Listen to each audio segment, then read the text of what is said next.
விவசாயத்தில் லாபம் இல்லை அப்படின்னு சொல்லி கிடக்கிறோம், இயற்கை விவசாயம் நஷ்டம்னு பேசிக்கிட்டு ஆனால் நாம் வந்து இயற்கையில் எவ்வளோ விஷயம் இருக்குது. இந்த பஞ்சபூதங்கள் நிலம் நீர் ஆகாயம் சமங்களாக இருக்கிற மாதிரி நம்ம எல்லாமே நினச்சிருக்கிறோம். மண்பு தான் விவசாய நண்பன் நினச்சிருக்கிறோம். இன்னொருத்தருக்கு நம்ம மறந்துட்டோம், அவரும் இந்த கரையாம்புத்து தான். அது சிறப்பு என்னன்னு கேட்டிங்கன்னா, எங்கே தண்ணி வளம் இருக்கிறதோ அங்கே தான் கரையாம்புற்று நிறைய இருக்கும்.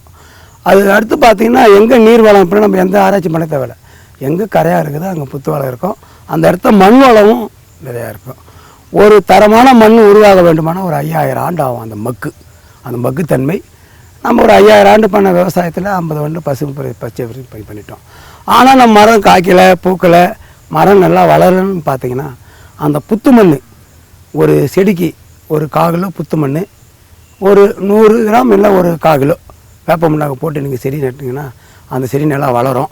அதில் காய்க்காத தென்னை மரங்கள் பூக்காத மரங்களுக்கு அந்த புத்து மண்ணை ஒரு 1 கிலோ புத்து மண், ஒரு 1/2 கிலோ வேப்ப மண்ணாக்கு ஒரு 3 அடி தள்ளி நட்டிங்கன்னா காய்க்காத மரம் காய்க்கும், பூக்காத மரம் பூக்கும், பழுக்காத மரம் பழுக்கும். இந்த புத்து மண்ணில் என்னன்னு கேட்டிங்கன்னா, ஒரு மண்ணுக்கு முக்கியமானது நுண்ணுயிர். அந்த நுண்ணுயிரை வந்து சிதைச்சி கொடுக்குற வேலை தான் அந்த கரையான் பண்ணிக்கின்னு இருக்குது. கரையான் பார்த்திங்கன்னா இந்த மக்கக்கூடிய பொருள்கள் எல்லாம் நம்மளுக்கு இலவசமாக மக்கி மண்ணுக்கு தேவையான மக்குத்தன்மை உருவாக்கி கொண்டு இருக்கிறது. ஆக கரையான் வந்து விவசாயியுடைய முதல் நண்பன், உயிர் நண்பன். ஆக கரையான் வந்து பச்சை மரங்களை பெரும்பாலும் சாப்பிடாது. கரையான் வந்து விவசாயிக்கு நன்மை செய்துங்குது. அதுக்கடுத்து பார்த்தீங்கன்னா நம்ம வந்து சிலர்லாம் பார்த்திங்கன்னா தோல் நோயெலாம் சொல்லுவாங்க நிறைய பேர். இந்த சோப்பு நம்ம போட்டு குளிக்கிறோம், சோப்பு குளிக்கிறது வெரி தப்பான விஷயம்.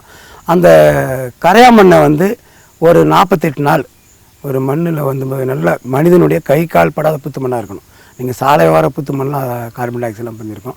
மனிதன் கை கால் படாத ஒரு புத்து மண்ணை எடுத்துன்னு வந்து நம்ம உடம்புல போட்டு ஒரு 1 மணி நேரம் தொடர்ந்து ஒரு 48 நாள் நீங்கள் பண்ணிங்கன்னா உங்களுக்கு சர்க்கரை வியாதியிலிருந்து புத்துநோயிலிருந்து ஆரம்ப கால புத்துநோய் கூட அந்த புத்து மண் தடுத்து கொண்டு இருக்கிறது. தோல் நீங்கள் 48 நாள் போட்டு குளிச்சிங்கன்னா தோல் உள்ள எந்த வியாதியாக இருந்தாலும் குறைஞ்சிடும். ஆகையால் விவசாயத்துக்கு புத்து மண்ணுடைய நன்மைகள் ரொம்ப நிறைய இருக்குது. ஆக பயன்படுத்துங்க. மரம் நடும்போது பயன்படுத்தலாம். இந்த காய்க்காத தென்னை மரங்கள், காய்க்காத வாழை மரங்கள் போன்ற வீட்டு தோட்டங்கள்லாம் கூட பண்ணலாம். அதுக்கடுத்து இப்போ சென்னை போன்ற நகரங்களில் மாடி தோட்டம் நிறைய அமைக்கிறாங்க. அவங்க என்ன பண்ணுறாங்க, இந்த தென்னை நார் இதெல்லாம் பண்ணுறாங்க. அந்த தென்னை நார் கழிவோட ஒரு 1/4 கிலோ புற்று மண் போடும்போது, புற்று மண் கேட்டிங்கன்னா அது வெயிட் அதிகமாக இருக்காது, ரொம்ப வெயிட் கம்மியாக இருக்கும். அதை நீங்கள் அந்த மண் இதெல்லாம் போடும்போது மாடி தோட்டத்தில் உங்களுக்கு வெயிட் அதிகமாகும். ஆனால் புத்து மண் போடும்போது வெயிட்டு குறையும், நுண்ணுயிர் நிறையா இருக்கும், நிறையா வந்து மகசூலை கொடுக்கும். உங்களுக்கு அந்த இயற்கை உரங்கள்லாம் தடுக்கிற வேலையை புத்து மண் பயன்படுத்தும். ஆக விவசாயத்துக்கு இதை நிறைய பயன்படுத்திக்க மாட்டீங்க. கரையாம்பு போட்டால் அது வந்து மரத்தை தின்னுற பயம் உங்களுக்கு இருக்கும். ஆனால் இனிமேல் விவசாயத்துக்கு நெல் பயிராக இருந்தாலும் கரும்பாக இருந்தாலும் நீங்கள் வந்து புத்து மண் நிறைய பயன்படுத்தலாம். என்ன சார் புத்து மண் காட்டுக்கு போய் நம்ம உருவாக்குன்ற அவசியம் கிடையாது. பழைய வெங்காய கோணி, பனைமட்டை போன்றவையில் ஏதாவது ஒரு பக்கம் காஞ்சி போன எது போட்டாலும் நீங்கள் போட்டிங்கன்னா அதை மக்கி அதை புத்து மண்ணாக பயன்படும். ஒரு ஏக்கர் நிலத்துக்கு ஒரு 40 கிலோ புத்து மண் தான் நல்லா பலன் தரும். அந்த 40 கிலோ புத்து மண் 4 பக்கமும் இந்த பனைமட்டைகளை போட்டாலே அந்த புத்து மண் உருவாகிடும். அந்த புத்து மண்ணை எடுத்து நீங்கள் பயன்படுத்தலாம். இதில் பார்த்தீங்கன்னா பல சின்ன அறைகள் இருக்கும். அதில் புற்றுச்சோறுன்னு ஒன்று இருக்கும்.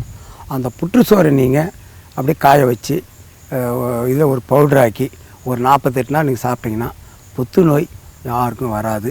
பார்த்திங்கன்னா ரொம்ப அழகாக இருக்கும். அந்த கரையானுடைய முக்கியமான பணியில் அந்த புத்துச்சோறுன்றது நம்ம இமயமலை மாரி இருக்கும். அந்த கரையானுடைய இது பெரிய யானை கட்டி இடித்தா கூட அதை இடிக்க முடியாது. மழையிலோட வந்து நம்ம இது பண்ணியிருக்கிறோம். சில கோயிலில் வந்து புற்று மண்ணை வந்து நம்ம உடம்புக்கு மருந்தாக கொடுத்துருக்குறோம். அதனால் புற்று மண் என்பது விவசாயினுடைய ஒரு முக்கியமான அங்கம். ஆகையால் இனிமேல் நீங்கள் வந்து கரையான் புற்றை நீங்கள் முடிந்த அளவு நிலங்கள் இருந்தால் அதை அழிக்காதீங்க. அங்கே காஞ்சி போன மரத்துண்டுகளை போட்டுடுங்க. பச்சை மரங்கள் மீது கட்டாயம் எந்த மரத்துலையும் கரையான்கள் சாப்பிடுவது கிடையாது. விவசாயிக்கு இந்த ரோஜா போன்றவர்கள் கூட இந்த புத்து மண்ணை பயன்படுத்தலாம், வீட்டு தோட்டங்களில் பயன்படுத்தலாம், காய்கறிகளை பயன்படுத்தலாம். ஆகையால் நீங்கள் புற்று மண்ணை பயன்படுத்தும் போது ஒரு மிளகளவு புற்று மண்ணை தொடர்ந்து 48 நாள் சாப்பிட்டு வந்தீங்கன்னா உடம்புல புத்துநோய் வராது. ஆகையால் புற்று மண் என்பது ஒரு புனிதமான மண். ஆகையால் சில கரையான்கள் புற்று மண் 500 ஆண்டு 1000 ஆண்டு உள்ள புத்து மண்ணுங்கள்லாம் நம்ம மேற்கு தொடர்ச்சி மலையில் இருக்குது, கேரளாவில் இருக்குது. ஆகையால் இடத்துக்கு அந்த புற்றுடைய மண்ணுடைய கலர் மாறும். ஆனால் அந்த செம்மண் உள்ள புற்று மண்ணுக்கு தான் செம்மண் தான் தாய்மண் சொல்லுவாங்க. எல்லாத்துக்குமே எந்த மரங்களாக இருந்தாலும் எதுவாக இருந்தாலும் புற்று மண்ணில் செம்மண்ணுக்கு ஒரு தனி மரியாதை உண்டு. அதே வண்டல் மண்ணுக்கு ஒரு மரியாதை உண்டு. எல்லாத்தை விட மனிதன் கை கால் படாத காட்டில் இருக்கிற புற்று மண்ணுக்கு 100க்கு 100 உண்டான புனிதத்தன்மை ஒன்று. ஆகையால் புத்து மண்ணை பயன்படுத்தி விவசாயத்துக்கு உண்டான ஒரு இலவசமான ஒரு மண் கிடைக்கிறது. ஆகையால் அந்த புத்து மண்ணை பயன்படுத்தி விவசாயத்தில் நம்ம வாழ்க்கைக்கு தேவையான எல்லா வளங்களும் பெற்றுக்கொள்ளலாம். புட்டு மண்ணை பயன்படுத்தும் போது கட்டாயம் வேப்ப முன்னாக்கை பயன்படுத்துவது முக்கியமான ஒரு நுணுக்கம். ஆக அதே வேப்ப முன்னாக்கை நீங்கள் பயன்படுத்தும் போது ஒரு அளவாக பயன்படுத்த வேண்டும். அளவுக்கு மீறினால் அமிர்தமும் நஞ்சுன்னு சொல்லியிருக்கிறாங்க. எதுவுமே தெரிஞ்ச பழக்கம் உள்ளவரோடு கலந்து இந்த புற்று மண்ணை தொட்டியில் வைத்தாலும், மாடி தோட்டமாக இருந்தாலும், வீட்டு தோட்டமாக இருந்தாலும், காய்கறியாக இருந்தாலும், மூலிகையாக இருந்தாலும் எல்லாத்துக்கும் மூலப்பொருளாக இந்த புற்று மண்ணை பயன்படுத்தலாம். பிறந்த குழந்தைகளுக்கு கூட ஒரு 50 கிராம் புற்று மண்ணை போட்டு கூட பண்ணால் நோய் எதிர்ப்பு உருவாகும். ஆகையால் நீங்கள் பயன்பட வேண்டிய அவசியம் இல்லை. நம்ம முன்னோர்கள் ஆதிவாசிகள் நம் மக்கள் எல்லாமே இந்த களிமண் புற்று மண்ணை போட்டு தான் நோய் நொடி இல்லாமல் 100 ஆண்டு 120 ஆண்டு வாழ்ந்து கொண்டு இருக்கிறோம். ஆனால் நாகரிகம் என்ற பெயரில் நாம் பாரம்பரிய மண், பாரம்பரியமான களிமண் புத்து மண்ணை விட்டு சோப்புகளை போட்டு வியாதியை காசு கொடுத்து வாங்கி கொண்டு இருக்கிறோம். தோல் நோய்க்கு முக்கியமான ஆதாரம் சோப்பு. அந்த சோப்பு நான் போட்டோன்னா போட தோலில் அந்த படிஞ்சிடும். ஆனால் புத்து மண்ணை நீங்கள் போட்டு குடிச்சிங்கன்னா அந்த கிட்னியினுடைய பலுவை அது பனியை குறைத்து விடும். வேர்வை சுரப்பைகள்லாம் திறந்து விடும். புற்றுநோயை அந்த புத்து மண்ணை பயன்படுத்தும் போது உடம்பு தோலும் ஆரோக்கியமாக இருக்கும். நீங்கள் சோப்பை பயன்படுத்தும் போது அது சோப்பு உடம்புல பட உங்களுக்கு தோல் நோய் வர ஆரம்பிக்கும். அந்த வேர்வை துளிவெல்லாம் சோப்பு மூடிடும். ஆக உங்களுக்கு கிட்னிக்கும் வேலை, தோல் நோய் வர, உடம்பு ஆரோக்கியம் இருக்காது. ஆகையால் நீங்கள் குடிக்கும்போது சோப்பை பயன்படுத்துவதை விட புத்து மண்ணை பயன்படுத்துவது ரொம்ப ரொம்ப சிறப்பு. அது புற்று மண் மனிதன் கை கால் படாத இடங்களாக இருக்க வேண்டும். பார்த்தீங்கன்னா கரையாம்புத்துன்னு சொல்ல மாட்டாங்க, பாம்புத்தான் சொல்லுவாங்க சிலர். ஏன்னா கரையான் கூடு கட்ட கருணாகம் குடும்பம் இருக்குது. இந்த கரையான் பார்த்தீங்கன்னா கிட்டத்தட்ட ஒரு 100 அடி ஆழத்துலேருந்து மண் எடுக்குது. அதுவும் மண்ணில் மக்குத்தன்மை உள்ள ஒரு தரமான மண்ணை தான் எடுத்துகிட்டு வருது. அது எடுத்துகிட்டு வரும்போது அது உமிழ்நீர் அவருடைய சேரும்போது மண்ணுடைய தரம் இதாக இருக்குது. இதனால தான் கரையாம்பூத்து எங்கெங்கே இருக்குதோ நீர்வளம் இருக்குது. அதுக்கடுத்து இந்த கரையாம்பூத்தில் பார்த்திங்கன்னா அந்த மக்குத்தன்மை உள்ளதாலையும் செடிகளுக்கு தேவையான அந்த நுண்ணுயிர் இருக்கிறதால செடிகள் நல்ல வளர்ச்சி அடையுது. இப்போ யாரும் சரியாக அதை பயன்படுத்த மாட்டோம். கரையானினாலே நம்மளுக்கு மரத்தை சாப்பிடும் அப்படின்ற ஒரு பயம் விவசாயிகிட்ட இருக்குது.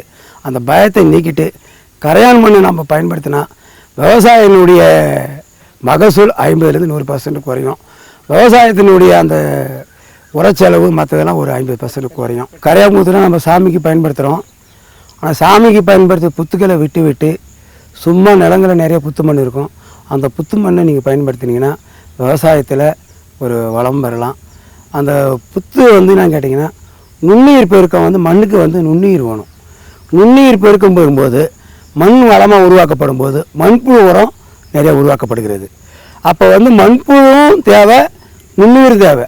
அப்போ அந்த புத்து மண்ணுடைய வேலை நுண்ணுயிர் பெருக்கத்தை உருவாக்குவதாக மண்ணில் மக்குத்தன்மை உருவாக்கப்படுகிறது. இதனால் விவசாயத்தில் நல்ல மகசூல் கிடைக்குது, நல்ல லாபம் கிடைக்குது. விவசாயிகள் புத்து மண்ணை பயன்படுத்தி வாழ்க்கையில் முன்னேறுமாறு கேட்டுக்கொண்டு விடைபெறுகிறேன். நன்றி, வணக்கம்.